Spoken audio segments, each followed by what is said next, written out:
That's why he said, I put on the whole armor of God, that ye may be able to stand the wiles.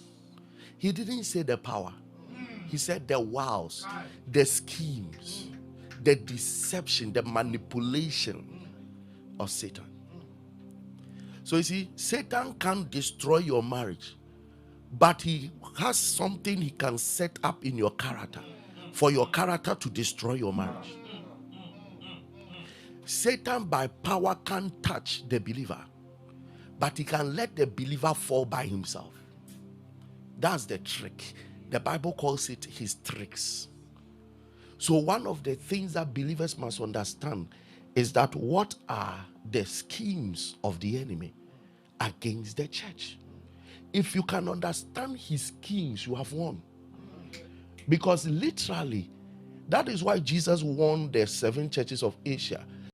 Deceives the believer, can let the believer fall into the wrath of God, and let God deal with the believer.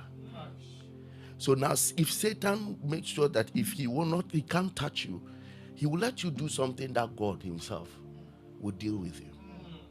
That's the doctrine of Balaam. And Jesus kept on warning that they shouldn't fall into that. They shouldn't eat things that are sacrificed to idols. They shouldn't commit fornication. Why? Because if you do these things, you will have trouble with the Father. Anybody that teaches you that you can do such things. You see, Revelation 2:14 said, but I have few things against thee, because thou hast dared them that hold the doctrine of Balaam, who taught Balak to cast a stumbling block before the children of Israel, to eat things sacrificed unto idols, and to come. So the doctrine of Balaam is actually a doctrine that tells you that sin is nothing. You can sin, you are under grace. It's a doctrine of Balaam. It set you up to sin. It set you up to offend God. And that is the strength of Satan now. He can't inflict you with anything, but he can accuse you, he can set you up, he can create a stumbling block before you. So what are the end time scheme of Satan? Number 1, deception. The end time scheme of Satan is 1, deception. The misinterpretation of truth, making you hold fast what is not the reality of heaven, letting you defend with your life something that is not true. Yes, I'm talking about the most dangerous aspect of the enemy. The Bible calls him the father of lies. If you fall in deception, you have already lost the battle to darkness. So the question is, what truth do I hold?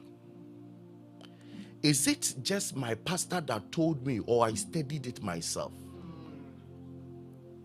How have I sat down to want to know truth? You will know the truth, and the truth shall make you free. That means that a liberty from bondage is not in 3 days deliverance. It is in receiving truth. What truth do you know about kingdom life? What truth do you know about righteousness? What truth do you know about salvation? What truth do you know about healing? What truth do you know about prayer? What is the truth you know about Jesus? What truth do you know about being a believer? Group they join in the church, that is all. The aka omunim no krebia.